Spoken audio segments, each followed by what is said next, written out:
네, 안녕하세요. 이화여자대학교 한국문화연구원 김세린입니다. 저는 오늘 17세기에서 18세기 왕실공역에 나타난 야장의 유형과 역할이라는 주제로 발표를 진행하겠습니다. 목차는 다음과 같습니다. 2장에서는 왕실공역에서 활동한 대장장이인 야장이 평소의 관청에서는 어떻게 운영되고 있으며 야장이 여기에서 어떠한 역할을 담당했는지 살펴보기 위해 관장으로서 야장의 기본 편제와 변화를 살펴보고자 합니다. 3장에서는 본격적으로 17세기에서 18세기 도감에 참여한 야장의 유형과 역할을 의궤 통계로 추출한 자료를 근거로 살펴보고자 합니다. 그럼 본격적으로 발표를 시작하도록 하겠습니다. 현재 야장은 대장장이로 통용됩니다. 우리에게 친숙한 기몽도의 풍속하에 표현된 대장간에서 철을 가공하고 기물의 형태를 완성하는 장인이 바로 야장입니다. 조선시대 야장은 생활기물과 농기구, 무기, 도구 등 일상에 필요한 다양한 기물을 제작했습니다. 이는 왕실도 마찬가지였고 특히 왕실공역을 기록한 현존하는 의궤를 보면 거의 모든 공역에 야장이 참여했다 해도 과언이 아닙니다. 본 발표에서는 여러 사회적 변화와 함께 관영장인의 체제 변화가 감지되는 17세기에서 18세기를 시기적 범위로 삼아 연구를 진행했습니다. 아울러 저희 이화여자대학교 한국문화연구원 물질문화연구팀이 2019년 9월부터 2022년 2월 현재 수행하고 있는 조선시대 공예DB 구축과 해제에서 수합된 의궤 자료 중 17세기에서 18세기 야장이 확인되는 의궤 204건을 자료 범위로 하여 관련 기록을 추출해 왕실공역에 참여한 야장의 유형과 역할을 분석했습니다. 먼저 관영수공업 내 관청 야장으로서의 야장 기본 편제와 변화를 살펴보도록 하겠습니다. 조선시대 야장은 야장 또는 노야장, 대장장이 등으로 불렸습니다. 야장은 주로 철을 재련한 거푸집을 이용한 주물이나 반복적으로 철을 두드려 형태를 만드는 단조로 철제 기물을 제작했습니다. 야장이라는 명칭은 의궤, 조선왕조실록이나 경국대전 등 문헌과 김중근의 기산풍속도와 같은 회화작품의 제목을 통해 확인할 수 있습니다. 그들은 농기구나 각종 도구, 솥과 같은 기물은 물론 무기 제작에도 참여했습니다. 그리고 조선시대 이전부터 관청 소속 관장이나 민간의 사장으로 광범위하게 포진되어 있습니다. 이는 조선시대도 마찬가지로 중앙과 지방관청에 속한 관장과 마을 곳곳의 대장간에서 일을 하는 사장이 공존하는 체제였습니다. 관장을 살펴보면 크게 중앙관청 소속 경공장과 지방관청 소속 외공장으로 나눌 수 있습니다. 조선 말까지 법전이 몇 자리 편찬되었지만 기본적으로 경국대전을 장인의 편제 근간으로 삼았습니다. 야장은 주로 관청에서 운영하는 대장간인 철당에서 업무를 수행했습니다. 지방관청은 지역 내에서도 철이 생산되는 곳에 관영대장간인 야장을 설치해 운영했습니다. 지방관청의 장인은 대장간의 일과 농사일을 병행하는 사람들이 많아 주로 농한기인 10월에서 12월에 1년치 철을 재련하고 철물을 제작해 중앙 및 지방관사에 상납했습니다. 이 체제는 조선 말까지 지속되었습니다. 아울러 관아에는 중앙관청의 감조관과 유사하지만 재련된 철과 완성된 철제 기물의 품질과 그것을 감리하고 감독하는 감리관을 두어 생산된 철과 철제 기물의 품질을 관리했습니다. 조선시대 법전에 기록된 관장으로 편제된 야장의 소속 관청과 인원을 정리하면 다음 표 1과 같습니다. 법전을 살펴보면 경공장인 야장은 공조와 선공감, 분기시 상의원에 소속되었습니다. 반면 지방관청의 관장인 외공장 야장은 대부분 해당 지역의 관청의 모든 철과 관련된 역을 담당했음이 확인됩니다. 수철장은 황해도 관찰사 소속으로만 확인되며 재련을 하는 연장과 주물을 담당한 주장은 북방의 군사 요충 지역이자 광산이 다소 포진되어 있는 함경도와 평안도를 중심으로 확인됩니다. 하지만 17세기 말에서 18세기부터는 외공장 모두를 지방관청 소속의 장인으로 보기에는 무리가 있습니다. 대전 통편 외공장도 연역에는 경국대전에서는 각 도와 고을의 관장이 소속되어 있었지만 1746년 영조대 편찬된 속대전 전후로는 민간에서 활동하는 장인인 사장을 관청에서 고용해 따로서 관장이 존재하지 않았다고 기록되어 있습니다. 하지만 대전 통편에는 이전과 마찬가지로 지역별 외공장 인원수가 기록되어 있습니다. 대전 통편은 이에 대해 기록된 외공장은 경국대전에 기록된 기준을 보존하기 위해 경국대전에 의거하여 각 지역별 인원수를 통으로 집계한 후 경국대전과 맞춰 넣은 것이라고 밝혔습니다. 이는 17세기 이후 상공업의 발달에 따른 관영수공업의 붕괴와 민간경제의 활성화에 따른 민영수공업의 확산, 이와 연결된 사장의 경제활동 증대와 깊은 연관이 있을 것으로 생각됩니다. 실제 대전 통편과 대전 회통의 연역에 명시된 속대전을 기준으로 해서 이전 법제인 경국대전과 숙종대 편찬된 전록통고 외공장조를 살펴보면 각 도의 광역권과 광역권 내 세부 지방의 외공장 장색과 인원수가 모두 기록되어 있습니다. 반면 속대전 이후 편찬된 대전 통편과 회통을 살펴보면 광역권인 도에 속한 외공장의 장색과 인원수만 있어 앞선 시대의 법정과 차이가 분명합니다. 이는 경국대전의 기준에 따라 기록은 하지만 실제로는 이미 외공장 체제가 사라지고 지방관청에서 사장을 고용해 필요한 재료와 물품을 가공해 제작했기 때문인 것으로 추정됩니다. 한편 이전 시대와 달리 17세기부터는 경공장에 중앙 5군형에 배치된 야장이 더해집니다. 문헌에는 군에 소속되었다 하여 이들을 군장이라 지칭하기도 합니다. 어찌 보면 경공장의 근무처가 기존 중앙관청에서 군형까지 확대된 것이라 볼 수 있습니다. 경공장의 소속처가 중앙을 수호하는 중앙군형까지 확대된 데는 임진왜란 개전 초 군수물자 보급에 어려움을 겪으면서 패전 위기까지 몰렸던 것을 상기해 이를 보완하기 위해 군에서 직접 군수물자를 제작 보급할 수 있도록 한 데서 시작되었습니다.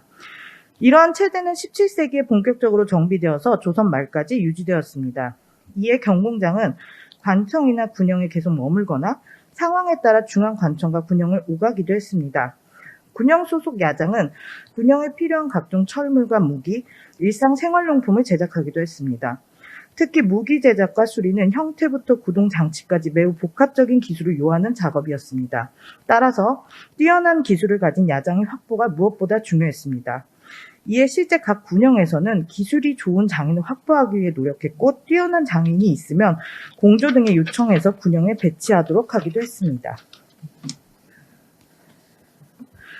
지금까지 살펴본 내용을 바탕으로 왕실공역 도감에서 활동한 장인들은 어떠한 유형이 있으며 어떠한 역할을 담당했는지 살펴보겠습니다.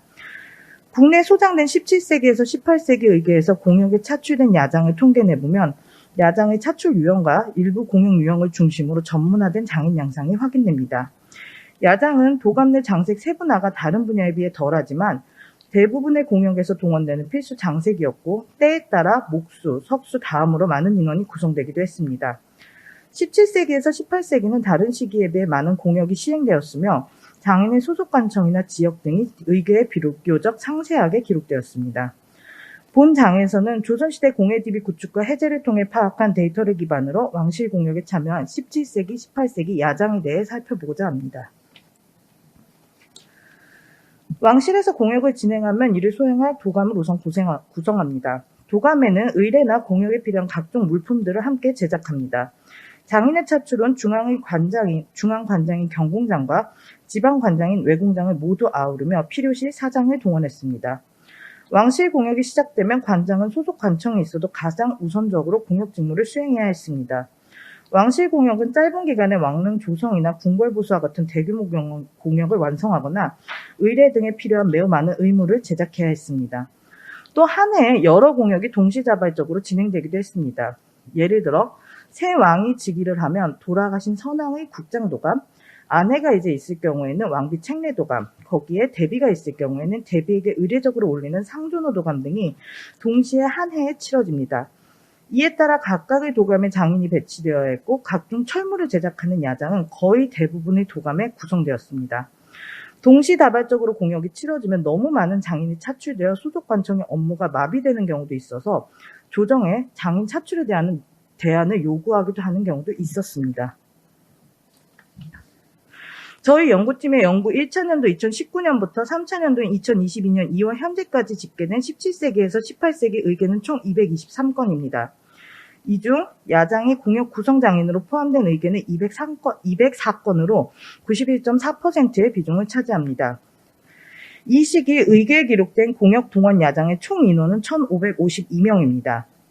야장과 장색이 다르더라도, 장색명이 다르더라도 명칭에 야장이 포함되어 있는 장인을 모두 집계했습니다.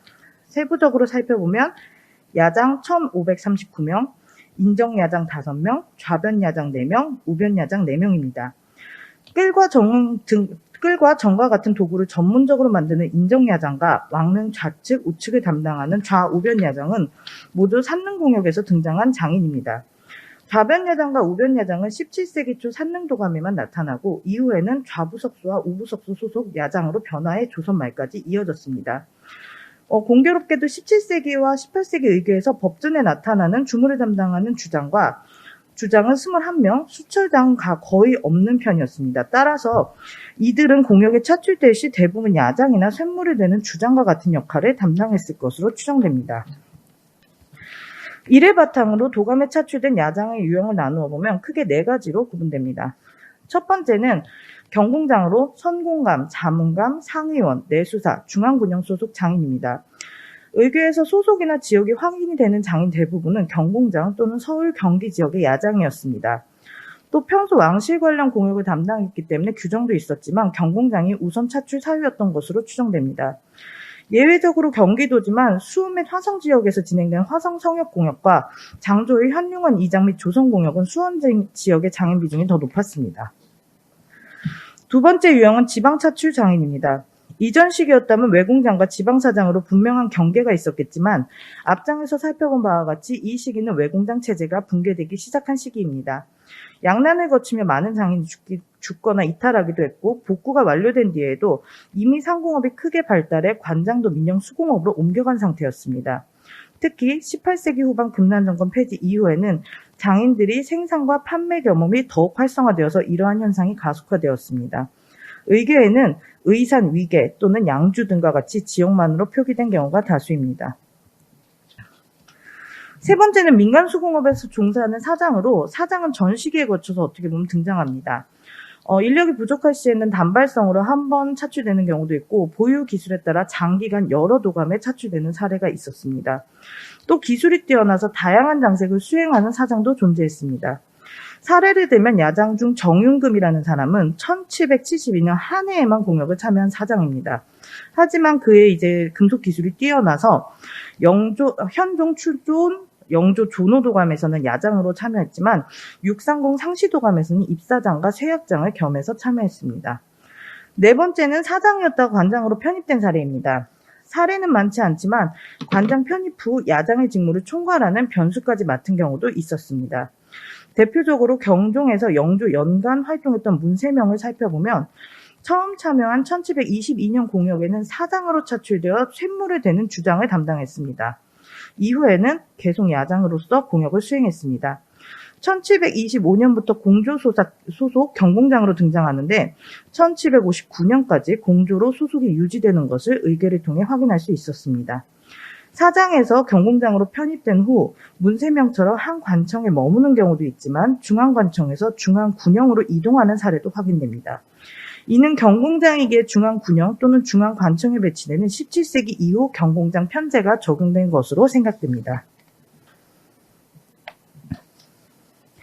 다음은 도감 내 야장의 역할에 대해 살펴보겠습니다. 의궤를 살펴보면 금, 은, 동합금, 납 등 다른 금속을 다루는 전문 장인이 각각 배치되었고 철은 야장을 중심으로 관련 장인이 배치되었습니다.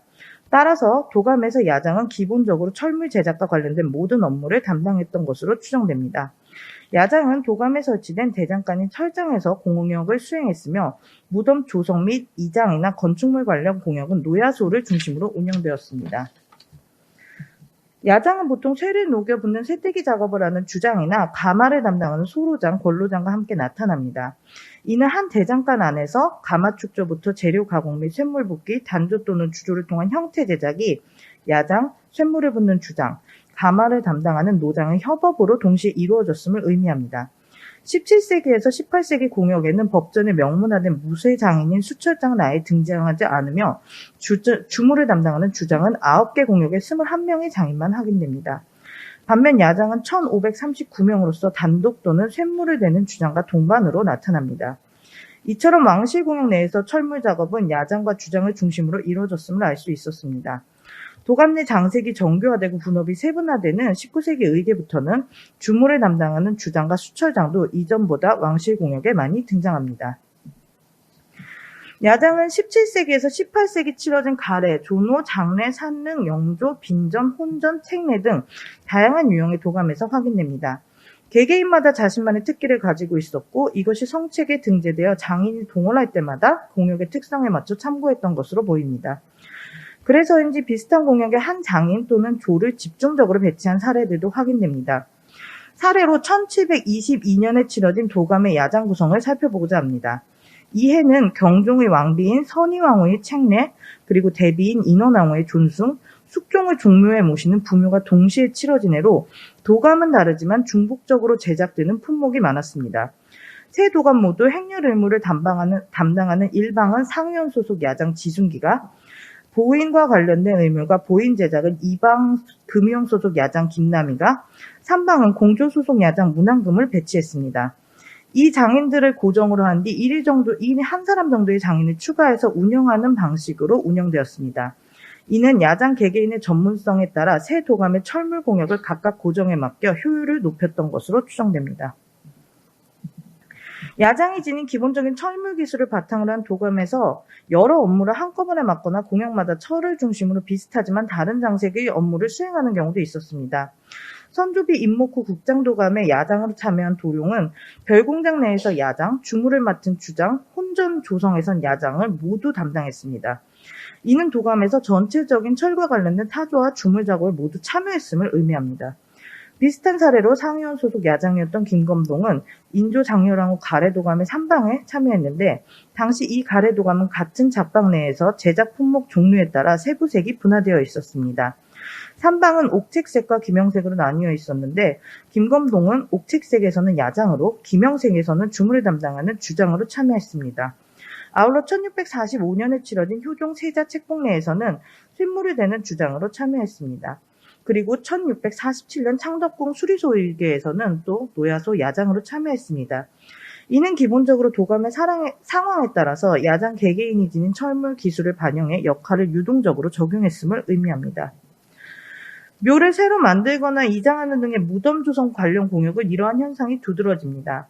다른 도감에 비해 무덤 조성, 성물 제작 및 배치, 건물 축조 등으로 역할이 고정된 산릉도감은 공역 규모는 크지만 철물의 종류는 매우 적은 편이었습니다. 대신 종류는 적지만 각각 제작해야 하는 수량이 엄청나게 많았습니다. 산릉도감과 같이 성물과 건축물 위주의 공역은 보통 철물 관련 장인들을 야장 한 분야만 두거나 여기에 쇳물을 대는 주장 정도만 분업해 배치하는 경우도 있었습니다. 무덤 조성 시 야장은 공역에서 사용하는 모든 철 가공과 부품, 도구, 기물 제작을 담당하는 노야소를 중심으로 활동했습니다. 노야소는 보통 야장의 변수를 맡아 업무를 총괄했기 때문에 야장을 중심으로 운영되는 곳이라 해도 과언이 아닙니다. 여기에는 보통 쇳물을 대는 주장과 가마와 관련된 권로장, 소루장과 같은 노장이 함께 소속되었습니다. 특징적인 점은 산릉 노야소에 참여하는 장인은 동일 인물이 많았고 한 인물이 상당히 긴 기간 모든 산릉 도감의 공역을 노야소 야장으로서 담당하는 경우도 있었습니다. 대표적으로 1659년부터 1698년 약 40여 년간 산릉 도감에만 참여한 야장 박예선을 들 수 있습니다. 이는 산릉과 관련된 오랜 경험과 숙련된 기술을 갖춘 경륜 있는 야장을 노야소 변수로 삼아서 철물 공역을 총괄하게 했음과 공역의 종류에 따라서 야장 내에서도 전문 장인이 있었음을 의미합니다. 무덤의 조성에 비해서 건축물 축조 공역의 경우 동원 인원이 훨씬 많고 제작품이 확대된 양상을 보입니다. 정조대 수원화성 축성 공역 내용을 기록한 화성 성역 의궤를 사례로 들면 흥미로운 점이 많이 포착됩니다. 화성 축조 공역은 철물 관련 장인 등 야장만 참여했으며 한양과 수원부 장인이 동원되었습니다. 수원부 야장 최장천이 야장의 변수를 맡아 철물 공역을 총괄하고 제작된 철물 품질을 관리하는 감야관 역할을 담당했습니다. 중앙군영과 황해도, 경상도, 경기도 등에서 가져온 재련을 마친 정철 127근이 철물에 사용되었습니다. 화성에 사용하는 못, 경첩 등 각종 건축 부재와 공역에서 사용하는 삽, 보습, 괭이, 정, 망치 등과 같은 도구, 지붕 위에 얹는 철제 장식물까지 야장이 제작한 다양한 기물들은 의궤 도설에서 확인됩니다. 특히 흥미로웠던 점은 야장이 제작한 거중기에 사용된 철제 부품들로 장치가 정교하고 기능에 따라 다양한 형태를 지니고 있었습니다. 거중기는 기계장을 중심으로 제작했지만 야장을 비롯한 다른 분야와의 장인과의 협업도 이루어졌습니다. 협업의 형태는 관련 기술, 부품 제작에 대한 세부 내용과 함께 추후 연구를 통해서 밝히도록 하겠습니다. 야장은 군영에서 무기 제작에 참여할 만큼 정교한 기술을 지닌 장인이 많이 존재했기 때문에 거중기, 수레 등에 참여한 장인 역시 이러한 부품이나 무기 제작에 연관 있는 장인이 있었을 가능성도 현재 상정하고 있습니다. 이제 발표를 마무리하도록 하겠습니다. 철물은 각 공역마다 다양한 형태로 들어가는 필수 물품이었습니다. 따라서 이를 다루는 야장 역시 매 공역에선 없어서는 안 되는 중요한 존재였습니다. 그만큼 많은 야장이 공역에 참여했고 각 장인의 전문 기술에 따라 도감에 고루 배치되었습니다. 발표문은 17세기에서 18세기 도감 의계에서 확인되는 야장의 전체 통계를 내어 차출된 야장의 유형과 도감 내에서의 역할을 분석했습니다. 의궤에 나오는 장인의 명단과 그 외 단편적인 내용을 합산해낸 데이터였기 때문에 부족한 점도 많았지만 여러 의미 있는 유형과 내용을 추출할 수 있었습니다. 하지만 200여 건이 넘는 의궤를 짧은 시간에 분석해 결과를 내 발표하기에는 발표자의 능력이 부족한 관계로 많은 한계가 있었습니다. 앞으로 현재까지 집계된 데이터와 문헌 자료를 보강해 보다 면밀한 분석을 진행하고자 합니다. 이를 통해 17세기, 18세기 도감 공역과 이 시기 야장의 특징, 재료와 도구, 제작품을 중심으로 한 야장의 기술적 관계를 보다 심층적으로 분석해 6월에 발표하는 논문으로 완성하겠습니다. 이상 발표를 마치겠습니다. 긴 시간 발표를 들어주셔서 감사합니다.